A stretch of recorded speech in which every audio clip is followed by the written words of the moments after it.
So this one's a bit different as an assignment because it's going to run long and skinny through the year in a longitudinal manner, which basically means we give it out to you on the first day, 18th, and it will be handed in on the very last day of the course, which gives you ample time to capture naturally occurring evidence for this, the professional practice portfolio.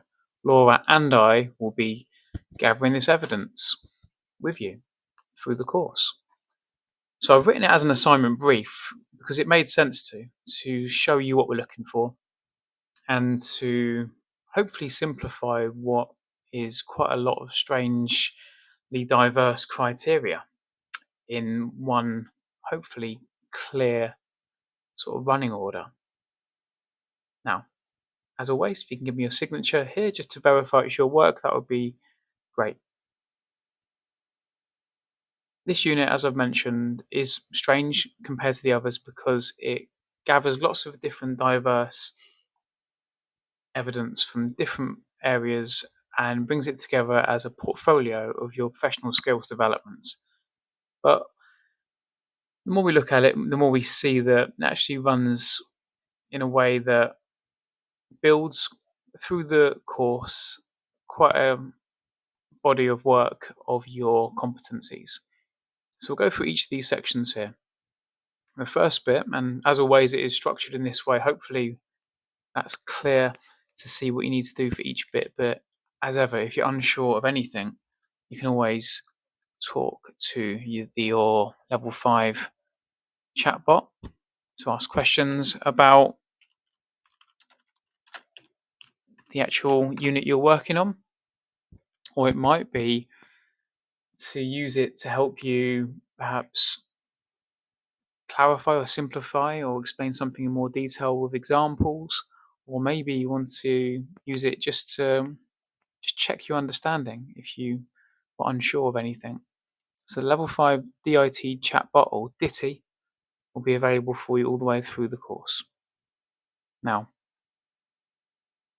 I'm available, of course, as well to help you, but I've got a feeling DITI is going to be a bit more available than me at all hours of the day, so just bear that in mind. First part of the professional practice portfolio is called place preparation. So in your reflective log, and you will see I've created a reflective log template for you, which you can adjust and adapt as you want, but this is a useful scaffold, hopefully, a handout for you to reflect on your 150 teaching hours you need to capture through the year and your 100 non-teaching hours through the year as well. So within these boxes will be opportunities for you to hit lots of evidence for this assignment for professional practice portfolio. And this first bit here is a good opportunity to do that as well. So I want you to reflect on what the induction requirements were. What were the responsibilities according to the BCOT policies that you had? Talk about your teaching schedule and negotiating that with your mentor or line manager. And of course, develop your reflective log. That's something you'll be doing using this if you choose to, but you may wish to have your own reflective log in a style or approach that makes more sense to you, like a spreadsheet or some slides, whatever works. And that will satisfy these criteria here. So as always, task is here, criteria it maps to next to it, a brief synopsis, what evidence is expected, and what criteria that will satisfy underneath. Criteria is emboldened, and an elaboration, a bit more detail on the criteria is next to each of the criteria. There you go. Part B is peer observations. So we want you to observe a minimum of 3 teaching sessions led by other teachers. I can help to match you up with other teachers, and I'll be looking to do that in the first term or 2. At the end of it, you're going to have a professional discussion with me, which we will capture as evidence, and we will cover these criteria here in that professional discussion after you've observed 3 teachers. about 30 minutes each of those 3 teachers. Part C of your professional practice portfolio, the big part, 10 observations. 10 observations that are 45 minutes in length at least. So sessions that are planned and you'll think about and evaluate afterwards as well. This hits quite a chunk of criteria, as you can see. So this observation form will be used by Lindsay, Laura, Jude from the apprenticeship team, who's going to be joining us for the observation process, and of course myself, where we'll be using this form to give you feedback on your performance, as it were, your practice, your growth as an educator. There we go. 10 observations. There will be, I assure you, compassionate, kind, and developing growth and evolution in your practice. No one's ever done. No one's ever done. We're still observed as the teachers who teach you guys. We're still held to the same standards. We're all trying to get better still. It's a nice bit of criteria, all your lesson observations. Oh, I will be coming in unannounced because there's, at the time of recording this, 18 of you. So that's 180 observations we have to do on top of the 120 staff we already have. So you can appreciate the organisation of scheduling and then rescheduling observations is a little bit too time consuming for what is quite a small team. So we will be coming in unannounced. Ideally, we'll come in times that are good for you. Happy to negotiate that, but we need to come in unannounced for the most part. Part D of the professional practice portfolio. This is co-teaching. This is really cool that NCFE put this in the new specification because it identifies that, the reality of modern teaching is that you do co-teach and co-author and co-create educational experiences. And within this, you're going to be co-teaching, delivering little co-teaching experiences with another teacher. And this will also be part of your upcoming EdTech unit with Laura. So a little sneak peek of what this is going to be. You're going to teach your peers how to use different educational technologies, AI, Kahoot, quizzes, Miro, whatever it might be.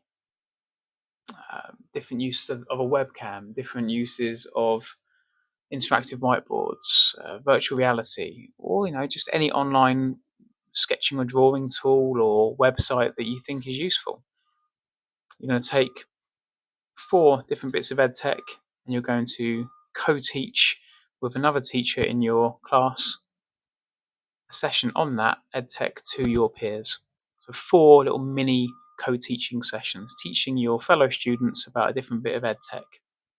There'll be 4 of those sessions, and that will cover not only the ed tech criteria for Unit 05, but also this criteria here for Unit 04, Professional Practice Portfolio. 2 for 1. Co-teaching. A lot will be covered with that. It'll be fun to do. Part E, micro-teach. So, you'll be doing a couple of micro-teaches. In week 13, you'll be planning, delivering, and reflecting on a face-to-face micro-teaching session with your fellow students that you will deliver on your own, guided by Laura. That'll be just before Christmas. And then again in week 30, after you've completed Lindsay's wonderful specialist area of disability assignment, you'll be teaching your fellow students what you learned in that unit, because you're going to be, well, spoiler again, becoming a bit of an expert on one particular area of disability. Once you've become a bit of an expert on one area of disability, you're going to be teaching your peers how we can best support people with that particular disability. So a micro teach that will be with Laura in week 13, and another one that will be with Lindsay in week 30. So 2 micro teaches. Evidence for this will be the slides you use for both these sessions. And again, this hits criteria quite nicely. And also, helps you to develop your skills, developing your practice in front of your peers. Part F, roles and responsibilities. So this will be in your reflective log. And again, I've made that reflective log template for you. You can adjust this as you see fit, but this will be very useful, I think, for most of you, because it gives you that structure to capture the evidence all the way through this unit. For roles and responsibilities, looking for you to conduct a skills analysis, an action plan aligned with professional standards, and reflecting with a mentor to address equality, diversity, and sustainability needs in teaching. So I need you to sort of think about these areas and topics in your reflective log, how you're attempting to enhance that in your practice. So this, as you can see, is a large old chunk of criteria. But through your reflective log, you will hit that. We will, through one-to-ones and lessons and the year itself and the challenges it brings, have opportunities to reflect on these topics of equality, diversity, and sustainability, as well as collaborative efforts on your professional growth. These will be naturally occurring. You will be collaborating with your mentor. You will be developing a personal development plan. You will be summarizing your own teaching and learning experiences, thinking about policies and procedures. You'll be doing this. You'll be reflecting on it again in that reflective log. The final part of the professional practice portfolio, which again I appreciate is unusual compared to other assignments in that it runs all the way through the year, but it captures all of that evidence of your professional growth. The final part is part G. It's called FE and Skills Sector. And again, I'm looking for the reflective log to come in handy here and a reflective report as well. So that could be written, could be some slides. We can negotiate that nearer the time.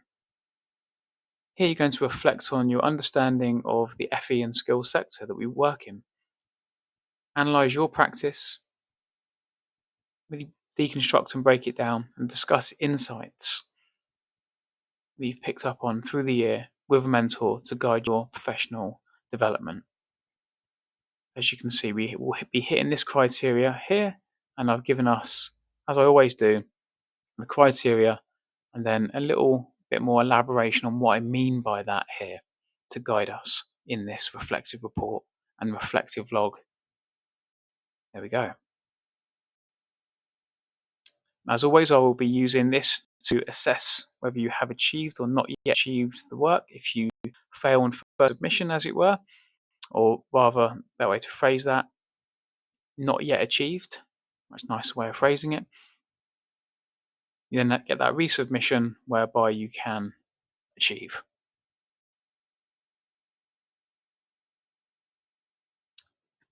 Always learner feedback is appreciated in this space here. Your thoughts, your reflections on the actual process of the professional practice portfolio. I will write my feedback here. And as always, I will be using AI to formalize and enhance my feedback and structure it in a timely, efficient manner that is hopefully easy for you to understand. It will be my human analysis and thoughts, aided by the AI, but it is actually me that will be making that assessment decision. I will sign and date it here, and I will be saying whether all the learning outcomes have been met or not, initialing it here, and as always, there will be 3 samples from each unit that will be deep dived by Claire Scott, our Director of Quality Improvement here at BCOTS, to check the marking is correct. There we go then. Professional practice portfolio. I will be running seminars and learning cafes. I'm thinking of calling them learning cafes, where you can come and drop in an informal way, have a biscuit, have a coffee, and get some support on different elements of the professional practice portfolio and any other bits you want to improve as well. As ever, I am here to help you through this course, as is Ditty, your AI course chatbot. Speak to me if you're worried about anything at all. We're here to help you, okay? Good luck.